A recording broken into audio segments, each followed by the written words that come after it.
સરાએ આ બે કાગળિયા કેને લઈને આવ્યો? આ તો પિંકી નું હોય. પિંકી એક આની પિંકી વાય પેલું અડકાયું કૂતરું ફરતો ને કે એમ નેમ ફર્યો બેટા. પિંકી તો પાસ થઈ ગઈ પણ આ પપ્પુ ફેલ થઈ ગયો. સ્કૂલ થઈ તો આવતા મે પેલા મુર્રા પાડો ગામને ફરતો આવે કે એમ ફર્યો. ન બપોર જોયા કે ન તપર બસ રકડવાની હાગવા રાખીએ. પેલો જો કસરાવીનો સોરો એને ઘર મે લાઈટે ની પણ ઈ સોરો દીવે દીવે બળીને 90% બનાવ્યા ને એક મારી ઓલાદે જેને એટલી સુખ સુવિધા મળી તોય એક તારો બાપ હવાર થકી હાસ તક પેલો દામણે ગુડો જોતરો હવે આખો દાડો કામ કરે ને ઈ જાણે બેટો તો બલિસ્ટર બનેગા એમ પર બેટાના લખણ જીની તે બેટાને કોને ગધેડો સારવા બી નહીં રાખે.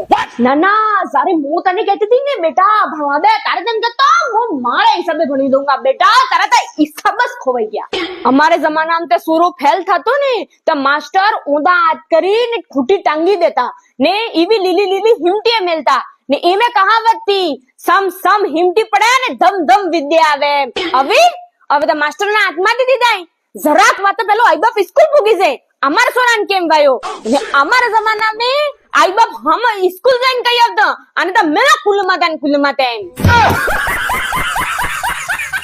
प्रवेश था रशीद को देख के रुक गए थे.